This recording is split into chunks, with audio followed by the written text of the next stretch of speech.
todas, todos, todes que nos acompañan y que siguen con nosotros, y a los que apenas se acabaron de unir, a las les que se acaben de unir.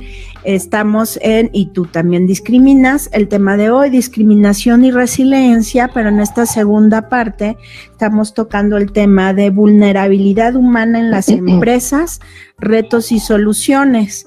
Y para ello nos acompaña vía telefónica la maestra en alta dirección de empresas, psicóloga organizacional y clínica, y bueno, si leyera su semblanza nos echamos toda la hora, entonces en mejor ocasión les decimos todo, pero bueno, principalmente esas son sus tres facetas importantes. Y ella es Lenidalia Sánchez, a quien le agradecemos muchísimo que nos haya podido tomar la llamada y compartirnos en esta segunda hora un tema tan importante que está entrando ahorita en auge en la República Mexicana, debido a que entró en vigor una parte muy importante de la norma 35 de la Secretaría de Trabajo y Previsión Social respecto a la medición y prevención de factores psicosociales y violencia en el clima laboral. Y bueno, entrando en materia con mi querida Leni, muchísimas gracias por estar con nosotros. Muchas gracias, Miros, no, al contrario, gracias por la invitación, y yo, todo un honor participar contigo en tu programa. Y dime, ahora sí que yo me callo y usted tú nos explicas, porque ahorita, de hecho, antes de entrar al aire, me platicabas ya de ciertas situaciones que ya tienen un nombre específico, que bueno, no ya siempre han tenido un nombre específico siempre, en cuanto a en el ámbito laboral, ¿no? Es cierto, de hecho este tema no es un tema nuevo, ¿no? Tenemos, ¿no? Ya desde hace muchísimos años Aristóteles creía que una organización era la mejor cuando cualquier ciudadano podía prosperar y vivir felizmente, y imagínate que estamos hablando de la antigua Grecia, entonces no es un tema nuevo para nada, e incluso nosotros creemos, o por lo menos gracias a la difusión que se le está haciendo de esta norma, empezamos a tomar conciencia acerca de las necesidades que tienen las personas que se dedican a actividades empresariales, y no tan empresariales como bueno, no es que no sean empresariales, pero muchas veces las MIPYMES, ¿no? Que son las micros y pequeñas y medianas empresas, creen que ellos no deben de atender este tipo de situaciones, pero en realidad lo deben de atender, ¿no? Esta norma tiene como antecedente otras medidas internacionales y nacionales. Por ejemplo, en agosto del 2016, o sea, estamos hablando de hace 3 años más o menos, sí. El Seguro Social ya había generado la nueva tabla de evaluación de incapacidades permanentes, las cuales enumera 502 padecimientos con porcentajes que el patrón deberá de pagar al empleado en caso de algún accidente o enfermedad que derive de una incapacidad permanente por riesgos de trabajo. ¿Esto qué quiere decir? Que en el caso de los tratamientos de los trastornos mentales, que son aquellos como esquizofrenia, suicidio, desorden de identidad, entre otros, se consideran 6 clases de trastornos, donde la clase 1 es la que tiene menor porcentaje, con 5 a 10%, ¿no? Que es la presencia del trastorno, pero que hay un tratamiento y terapia médica, y la clase 6 tiene un porcentaje del 91 a 100%, que no responde a un tratamiento y se interna recurrentemente. ¿Esto qué quiere decir, Miros? Ajá. Claro, que se ha venido durante los últimos 10 años, más o menos, se han venido desarrollando iniciativas a nivel internacional para enfrentar esta crisis en salud mental y emocional que viven no nada más en México, sino internacionalmente, en los cuales obviamente el estrés o el síndrome de burnout, que ahorita te explico qué significa, y los trastornos mentales fueron calificados ya desde agosto del 2016 como enfermedades de trabajo, pero que también ahora son causa de incapacidad permanente para los trabajadores. Para hacer efectiva esta incapacidad, tanto la Secretaría del Trabajo y Previsión Social, el Seguro Social, la Secretaría de Salud, SEGOV, SEMARNAT y organizaciones empresariales y sindicales agrupadas en la Comisión Consultiva Nacional de Seguridad y Salud en el Trabajo, que es la COCONAST, actualizaron esta tabla de evaluación que fija los porcentajes que el patrón deberá pagar a los trabajadores por la incapacidad. Y obviamente pues la NOM 35 de la que tanto se ha hablado, pues va ligada a esta tabla de incapacidades.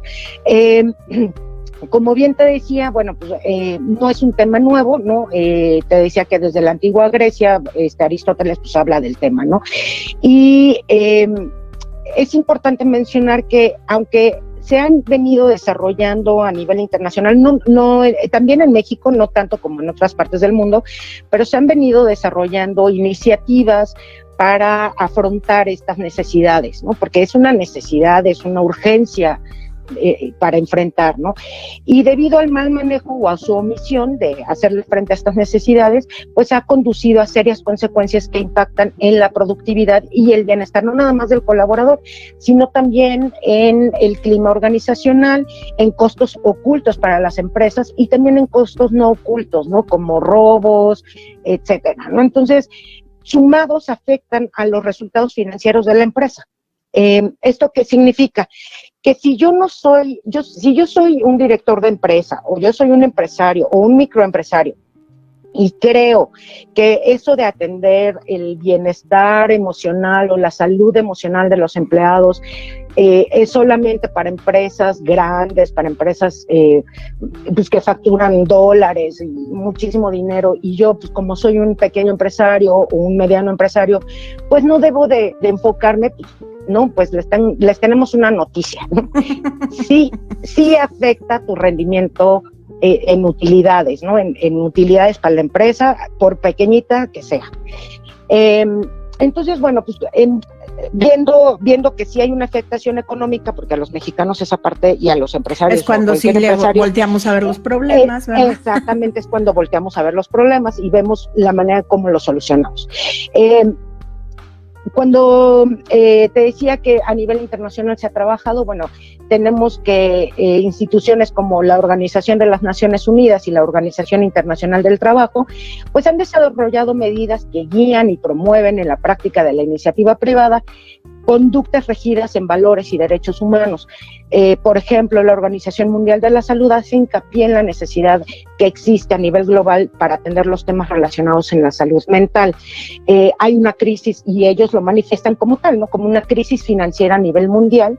Es un excelente ejemplo de factor macroeconómico que genera recortes a la financiación a pesar de la necesidad simultánea de más servicios sociales y de salud mental debido al aumento de las tasas de los trastornos mentales y también del suicidio, Miros. O sea, porque si uno cree que nada más es un tema de estrés, un tema de parálisis faciales por el estrés, etcétera, o sea, la realidad es que nos estamos quedando bien cortos, ¿verdad?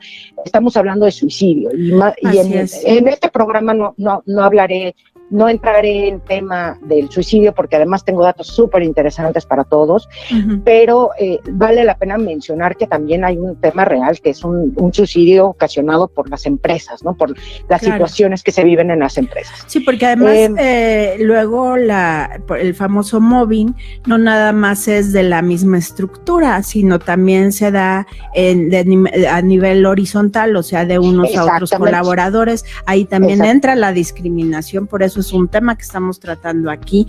Y ahorita que mencionabas lo de los suicidios, ya en otras ocasiones que nos ha acompañado el doctor Enrique, que es experto en suicidios, ha hablado de cómo uno de los efectos de la discriminación es el suicidio. Y por el otro lado, los feminicidios, ¿no? Pero bueno, no vamos a entrar en el tema de feminicidio porque estamos en cuestiones laborales, pero es o sea, si es una alarma. A mí me da mucho gusto que sí exista la norma 35, siento que hay cosas que todavía se pueden perfeccionar, pero este tema, por eso te busqué a ti para hablar específicamente de esto, porque desde hace 20 años casi que te conozco, tú empezaste a ver estas necesidades en las empresas y empezaste a trabajar con ello muy arduamente y a generar diversos protocolos para que la empresa fuera productiva. Y todo esto que nos estás diciendo me alarma porque sé que es en base también, independientemente de las estadísticas que nos has platicado, a tu propia experiencia a la hora de ayudar a estas empresas a salir de los hoyos que te buscan por una cuestión económica, pero realmente atrás pues viene toda esta deficiencia de manejo de los estados de salud mental y psicosocial de sus empleados, ¿no? Exactamente. Mira, la realidad es que las empresas, bueno, en mi experiencia, pues generalmente me buscan porque me dicen, oye, Eleni, ¿cómo podemos ser más productivos? ¿Cómo podemos hacer de esto algo más grandioso, algo más rentable, algo que disfrutemos mucho más, ¿no? Eso es por lo cual me buscan mis clientes. Y la pregunta ¿es posible que las organizaciones puedan equilibrar las necesidades operativas con las necesidades de cada empleado asociado a la organización? Esta pregunta es muy relevante, Miro, con lo que me estás diciendo, porque necesitamos cubrir las demandas de ambas partes de una manera justa, otorgando a cada quien lo que le conviene o lo que les es conveniente, porque las empresas son empresas porque buscan generar. O sea, si una empresa del tamaño que sea, no importa si son chicas, medianas o grandes, o solamente es una persona o es una empresa de 1,000 empleados, no importa. Todas las empresas tienen un solo objetivo: generar utilidades. Claro. El tema es cómo lo logramos. O sea, ¿cómo logramos de hacer algo más grandioso? O sea, esta idea de negocio que tengo, este negocio que ya tengo, o este negocio que deseo realizar, ¿cómo podemos hacerlo más grandioso para todos de tal forma que cubran nuestras necesidades? Y no solamente estoy hablando del board, no solamente estoy hablando del cuerpo directivo o del dueño o del empresario, sino también de los colaboradores y de los otros actores, ¿no? Los otros actores me estoy refiriendo obviamente a colaboradores, que es la gente interna, proveedores, que es gente externa, clientes, que también son gente externa, pero también más allá de la comunidad en la que estoy desarrollando mi negocio, ¿no? Entonces, ¿será posible que podamos actuar oportunamente para evitar sorpresas indeseables en la consecución de la estrategia? Y esta pregunta es una que va alineada a la NOM 35 y que también va alineada a la discriminación y va alineada a los otros temas que hemos venido tocando en estos minutos de sesión. Y bueno, básicamente lo que a mí me gustaría compartir con ustedes es que entendamos como directores, porque no el que yo sea gerente inmediatamente, o el que yo sea supervisor, o el que yo sea dueño de una empresa, en automático me hace un director de orquesta. ¿Qué significa esto, Miros? Que yo tengo la obligación de dirigir, ya sea porque soy supervisor, ya sea porque soy gerente, ya sea porque tengo mi pequeño negocio, tengo la obligación de dirigir a un grupo de personas, inclusive de autodirigirme, ahorita que hablaban de la resiliencia, de la autodiscriminación, etcétera, de autodirigirme respecto a la propia vulnerabilidad o a la vulnerabilidad de los empleados en un marco de objetivos o en un marco de empresa. Es decir, que la calidad del empleo y sus efectos psicosociales, con el fin de sensibilizar y ayudar en la toma de conciencia acerca de la responsabilidad que tenemos como representantes de un objetivo o de una empresa, de los costos que se generan y de las consecuencias de no considerarlos, porque aquí el tema es que no consideramos estos temas porque creemos o tenemos la mala idea de que solamente las empresas grandototas son las que deberían de poner atención, ¿no? Que es una de las cosas que decían, oye, Eleni, pero ¿por qué si yo soy microempresario y apenas me alcanza para pagar mis propios gastos? O sea, ¿cómo voy a gastar dinero? ¿Cómo voy a gastar en este tipo de proyectos, en este tipo de atención emocional a los empleados si yo misma no puedo pagar lo mío, ¿no? Es más, si yo mismo no voy a terapia, ¿no? Exactamente, y como para qué, ¿no? O sea, sí, ¿no? ¿Qué caso eso es para los locos, ¿no? Todavía hay gente que cree que todavía, la terapia desafortunadamente, es para locos. Exactamente, cuando no se han dado cuenta que es como ir al gimnasio o pues es parte de tu equilibrio, ¿no? Entonces, bueno, para iniciar, para enfocarme en este momento a qué es la vulnerabilidad laboral, valdría la pena hablar sobre la palabra vulnerable. El diccionario de la lengua define la palabra vulnerable. Una persona que puede ser a ver, creo que ya se escucha bien otra vez. Es que de repente nos quedamos nada más en vulnerable, creo que ya estamos otra vez. ¿Ya estamos otra vez? Ya, perfecto. Okay. Te decía, bueno, pues primero entendamos qué es la vulnerabilidad laboral, ¿no? La palabra vulnerable, de acuerdo al diccionario de la Real Academia de la Lengua, dice que es aquella persona que puede ser herida o recibir lesión física o moralmente. Entonces, bueno, ¿esto qué nos dice, Miros? Que la vulnerabilidad está asociada no nada más a la calidad física del trabajo y al derecho a tener uno, sino también la calidad del trabajo, ¿no? Porque puedes recibir una lesión física o moral, ¿no? Moral, obviamente, hablamos de aspectos sociales, psicológicos, etcétera, ¿no? Jorgen Weller, que es un investigador, establece otra vez se nos está como perdiendo, pero mira, vamos a aprovechar para otra vez tener una buena comunicación. Vamos a aprovechar para hacer nuestro único corte y en un momentito más estamos de vuelta con ustedes en ¿Y tú también discriminas?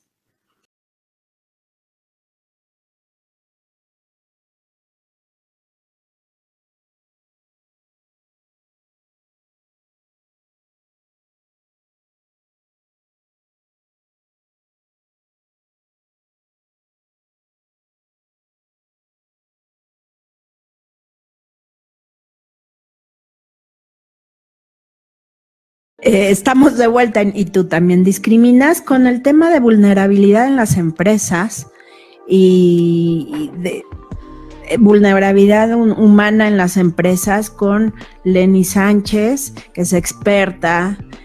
Bueno, ya dije, tiene su maestría en alta dirección de empresas y se nota, ¿no? Al escucharla hablar todo lo que sabe, psicóloga organizacional y clínica, y estábamos hablando precisamente de los diferentes efectos, de dónde viene toda esta vulnerabilidad que acabó desenfocando en esto de la norma 35 para evitar estos factores psicosociales y violencia en el clima laboral. Y pues continuamos escuchando a Lenny. Yo casi ni he intervenido porque yo también estoy aprendiendo muchísimo y bueno, perdón que oyen de repente el ruido, es Huy que se mueve, no lo hace a propósito, pero bueno.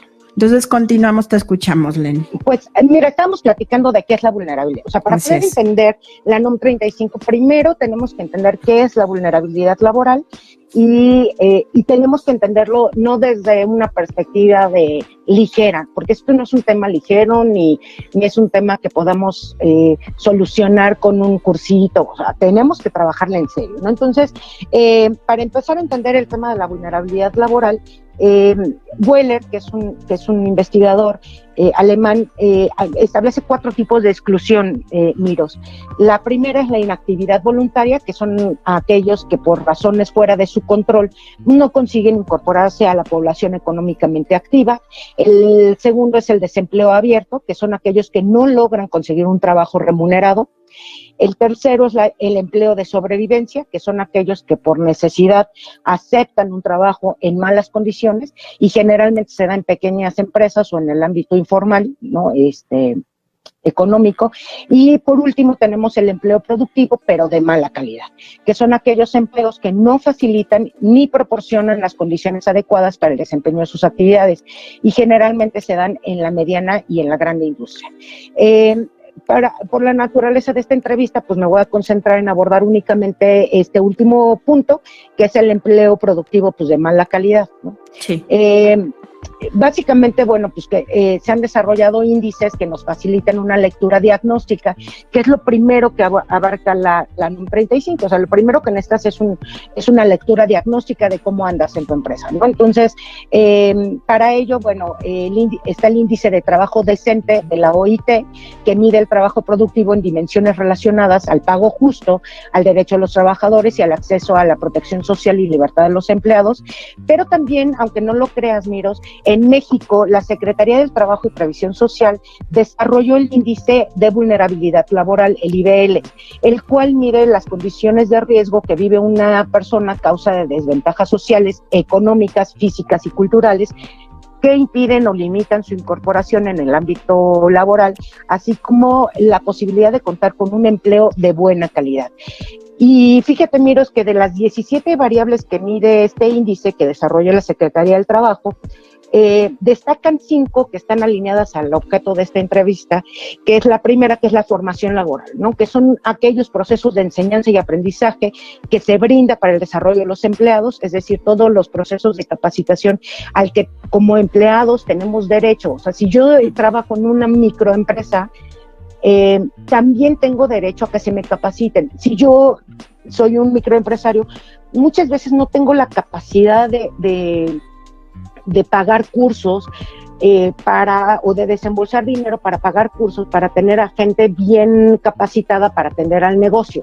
Sin embargo, esto es no porque no tenga dinero me excluye de esa responsabilidad.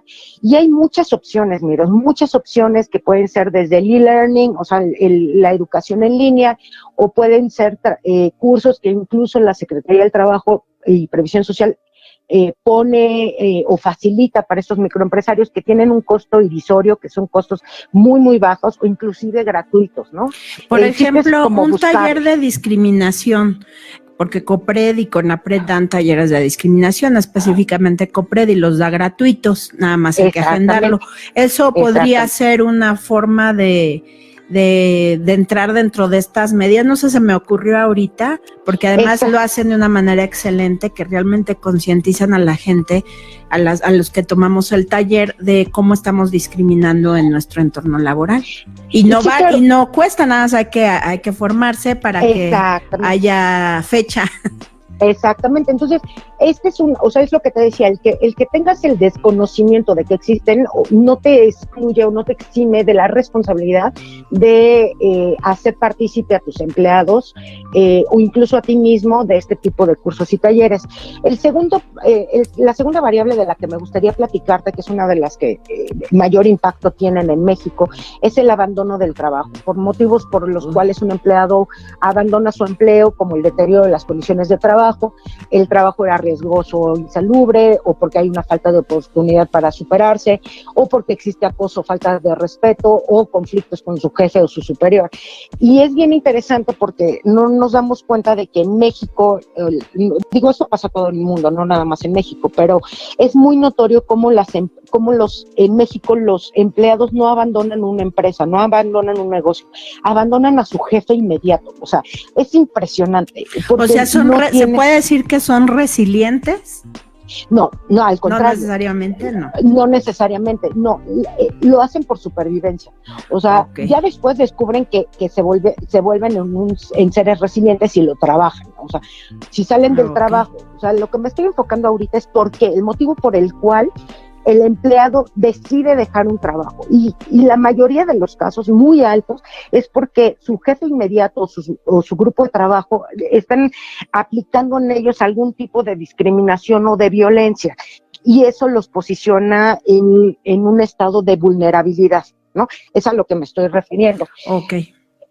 Ahorita voy a hablar un poco más del tema. Otra de las variables que mencionaba, que eran 17 variables, pero me parece interesante señalar 5, ¿no? La tercera es las jornadas laborales.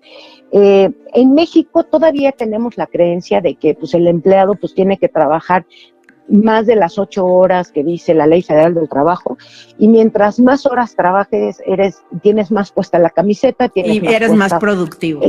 Y se cree que eres más productivo, pero en realidad hay muchas investigaciones, ya hablaré un poco más a profundidad del tema, pero hay muchas investigaciones, querida Miros, que es todo lo contrario, ¿no? Que exactamente, que si las jornadas de trabajo son muy amplias o no hay un descanso o no hay el suficiente número de vacaciones, tu productividad, lejos de incrementarse, se va disminuyendo, ¿no? En la cuarta variable que me parece interesante señalarle es la seguridad y la higiene. Esto se refiere a las condiciones que puedan ser de riesgo a la salud física y mental.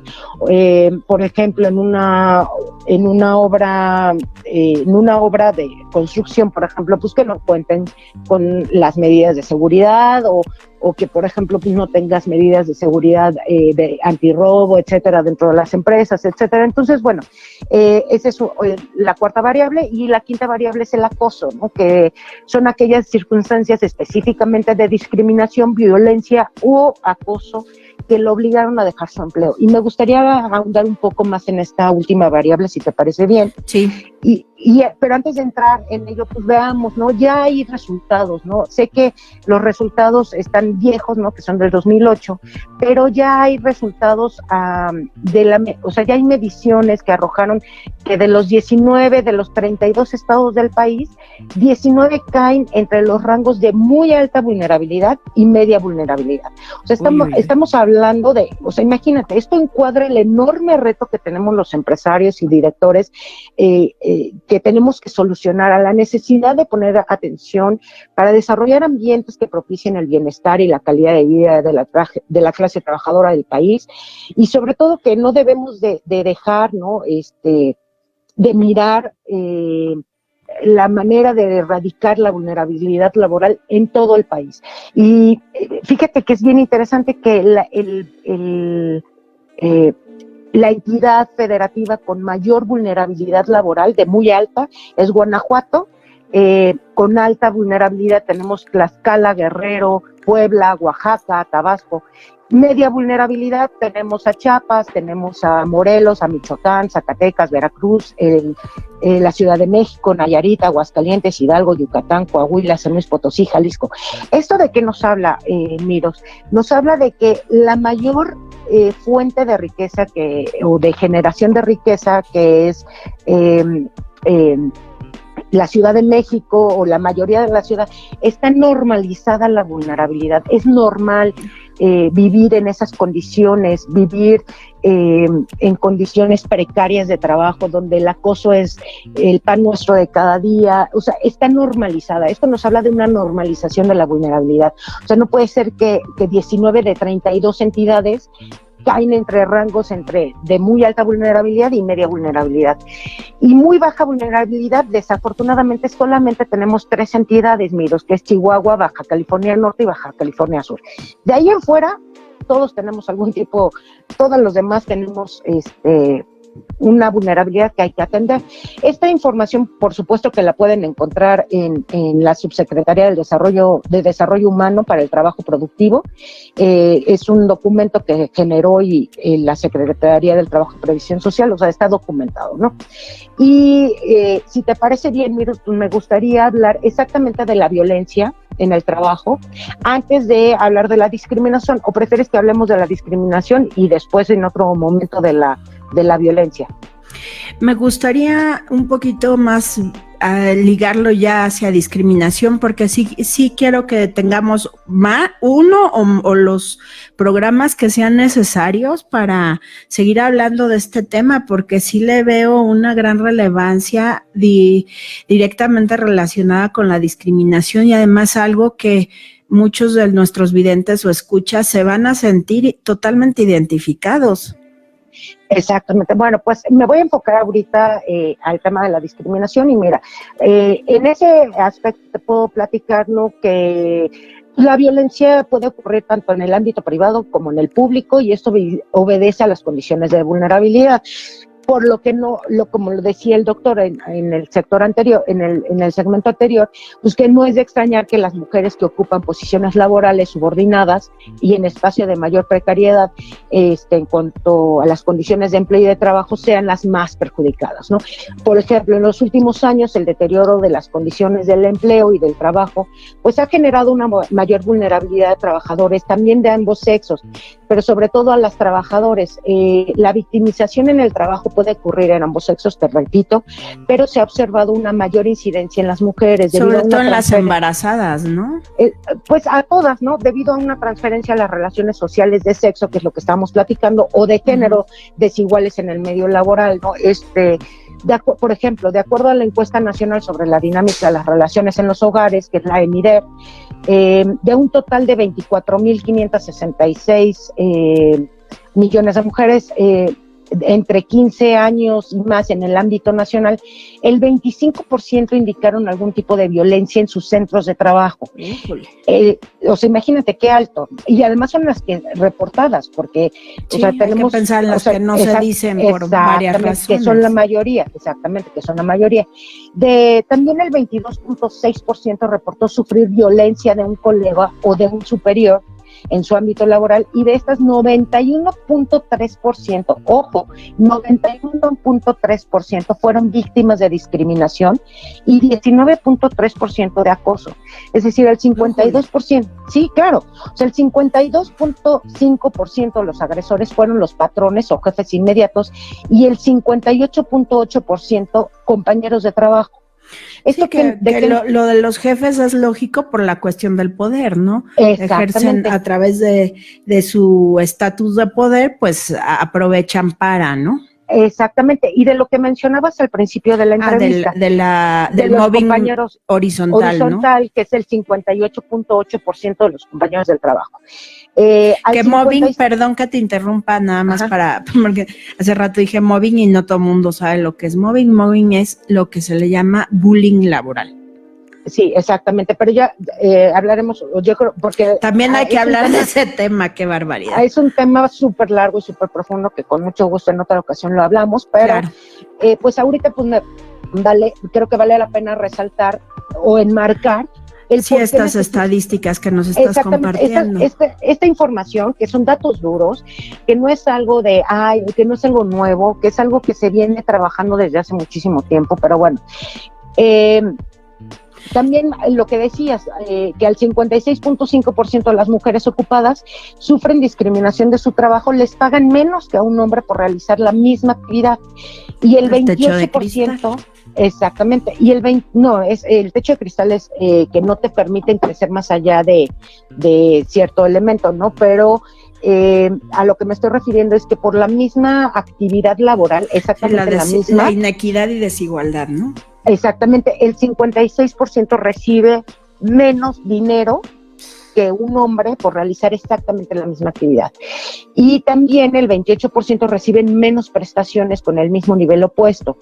También más de la mitad de las mujeres casadas o unidas en unión libre viven violencia en el ámbito laboral, reportan también haber sido víctima de violencia por parte de su pareja. Sé que no es el tema, pero pues, de pasadita, ¿no? El 59%, ¿no? Imagínate, ¿no? Que la Organización Internacional del Trabajo insta a los países miembros a dictar regulaciones para crear un ambiente de trabajo libre de acoso laboral. La OIT ha señalado al acoso sexual y al hostigamiento laboral como una violación a los derechos fundamentales de los trabajadores y las trabajadoras, declarando que constituye un problema de seguridad y de salud. Un problema de discriminación es inaceptable en una situación laboral y es una forma de violencia, primariamente contra las mujeres. O sea, esto no quiere decir que los hombres no sean importantes, por supuesto que son importantes. Sin embargo, los datos... los datos duros nos dicen que el sector de las mujeres son todavía más. Y si yo creo que seguramente que si entráramos a cuestiones de discapacidad, nos asustaríamos. Con esto me voy al último de nuestros cortes y regresamos con todas estas cifras y este tema que ahora sí que nos estás dando luz a algo muy, muy, muy complicado, pero necesario que lo conozcamos. En un momento más estamos con ustedes aquí en ¿Y tú también discriminas?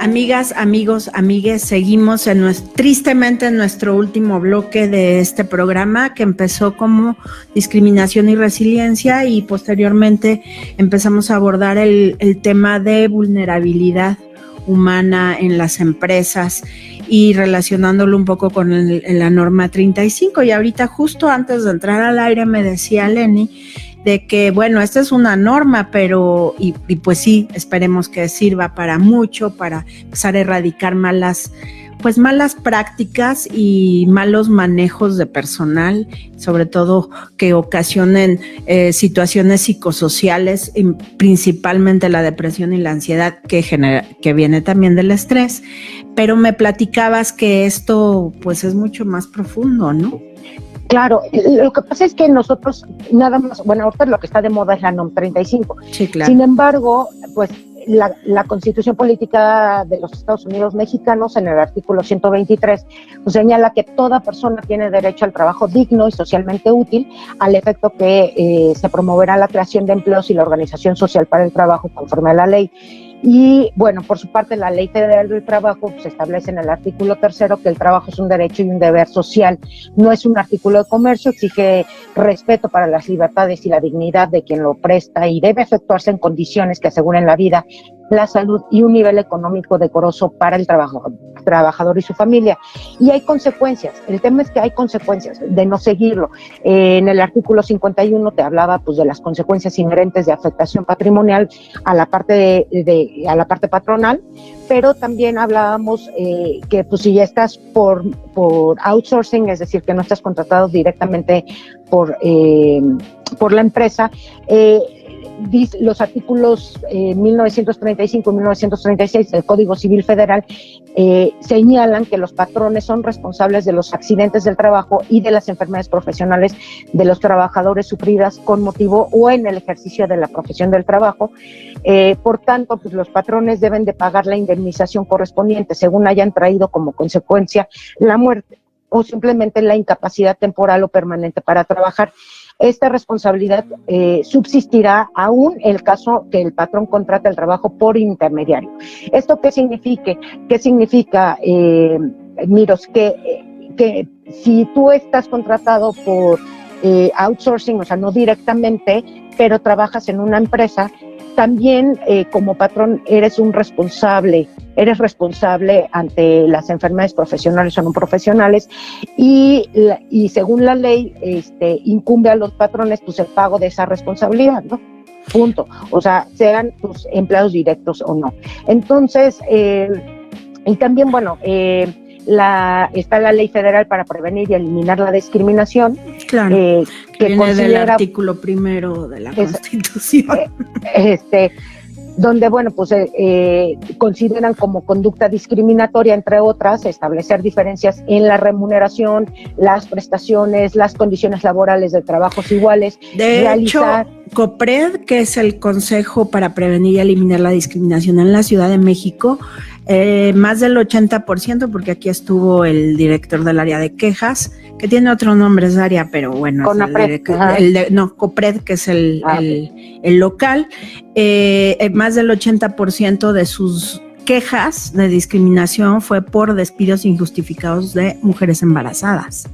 Claro, por supuesto, porque también CONAPRED es el nacional. Es el nacional, exactamente. Y bueno, pues también habla por realizar o promover el maltrato físico o psicológico. Aquí es importante porque lo establece así textual, maltrato físico o psicológico por la apariencia física, forma de vestir, de hablar, gesticular. Discapacidades. Exactamente. De hecho, antes de entrar al último corte, en eso nos quedamos. Y si habláramos de discapacidades, yo tengo amigos, usuarios de perros guías, que me cuentan unas historias verdaderamente de terror, de cómo por ser ciegos o no les dan el trabajo, independientemente de que tienen todas las capacidades, experiencia y todo, no, es que eres ciega y yo no quiero ciegos en mi trabajo, ¿no? Sí, desafortunadamente todavía en México existe esas malas creencias en donde suponemos que por tener algún tipo de limitación física no tenemos la capacidad que se requiere para desarrollar ciertas habilidades, y se ha descubierto, ya hay muchas investigaciones que a veces estas personas son mucho más productivas, incluso por ejemplo en el tema de las mujeres. Es muy interesante que las mujeres, de todas las investigaciones que se realizan, las mujeres son las que tienen mayores capacidades, no nada más para administrar y desarrollar mejor sus trabajos, sino que también son pues tienen los valores más llevados a la práctica, digamos, ¿no? Entonces, son hasta más responsables, a mí me han dicho muchas personas, claro, de despacho y eso, que prefieren tener mujeres para ciertos puestos porque son mucho más responsables que los hombres. Exacto. Y bueno, y no es discriminación, es una realidad. Pues los hombres son más fiesteros, una mujer pues a lo que va y luego se tiene que regresar a la casa a cuidar y a apoyar, ¿no? Y bueno, pues entrando sin querer crear estereotipos, porque ya David, mis ojitos, sí tiene razón. Pues no sé cuánto tiempo tengamos, me parece que tenemos un par de minutos nada más, Miros, pero pues 10 minutos todavía.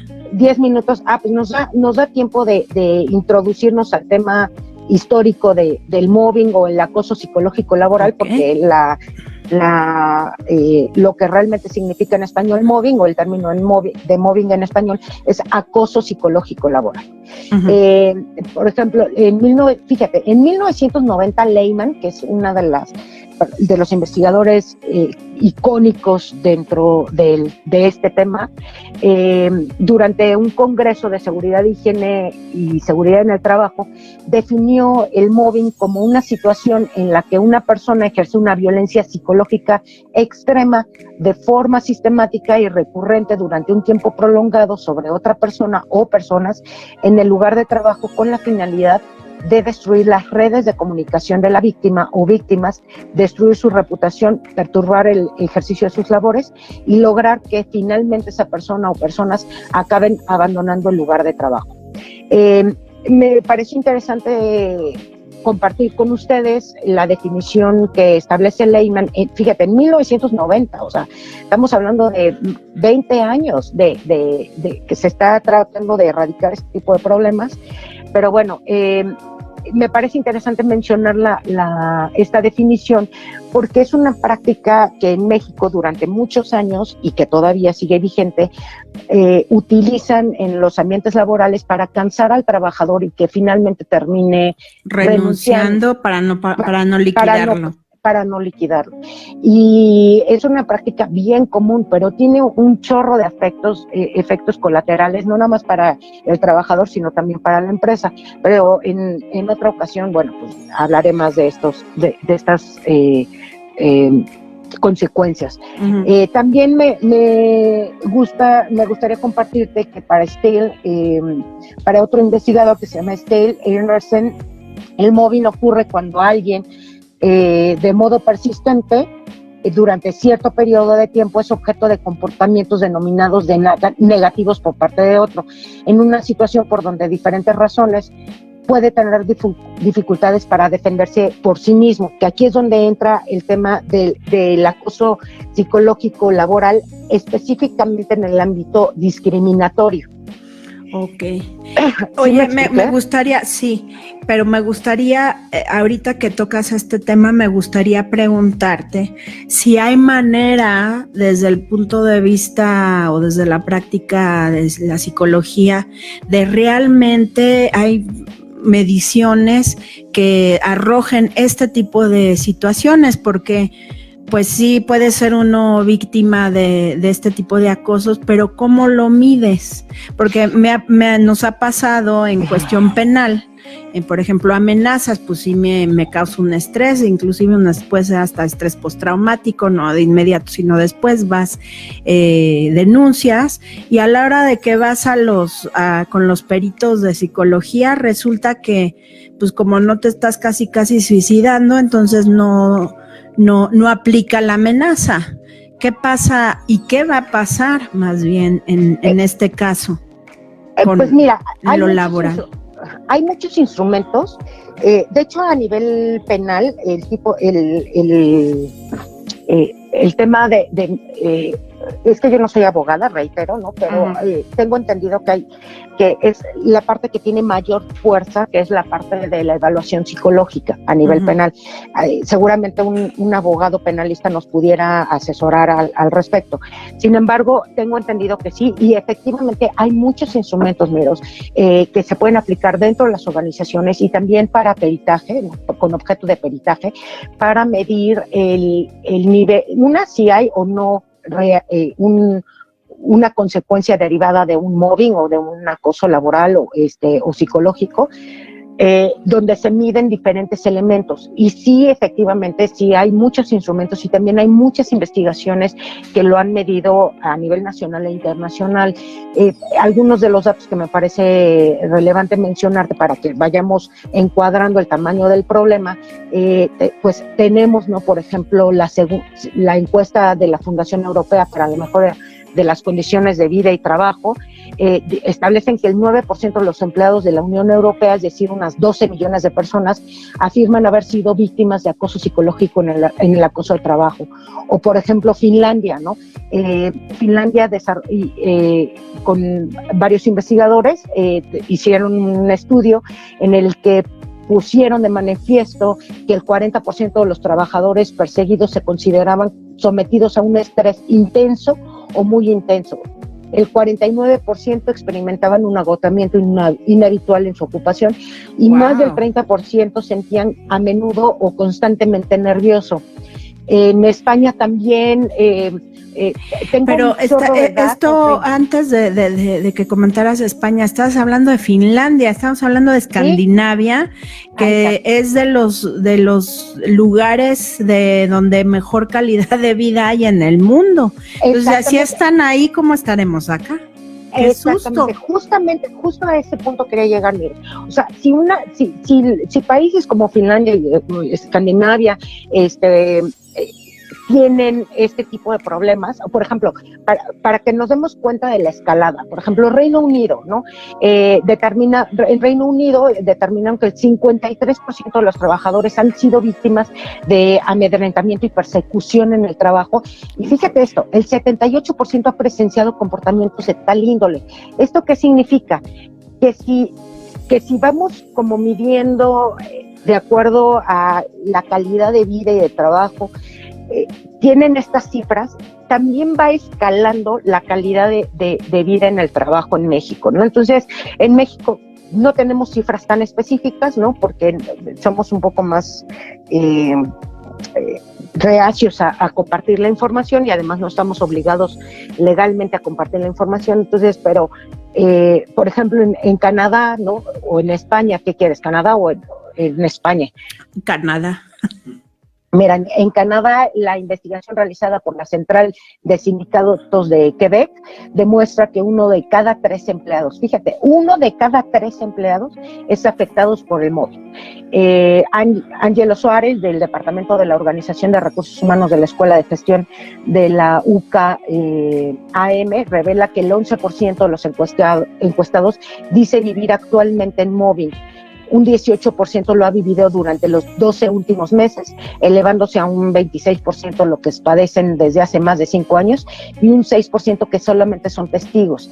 En esta investigación también recoge que las maniobras más frecuentemente sufridas son las insinuaciones, con un 66%, miradas ¿insinuaciones negativas de índole sexual o en general de todo tipo? No, en todo tipo, insinuaciones, por ejemplo, de que eres mediocre, de que no sirves, o sea, todas, también obviamente. Qué horror. Sí, porque luego esas son muy veladas y además, bueno, me imagino que vienen más números, pero ya el tiempo se nos viene encima.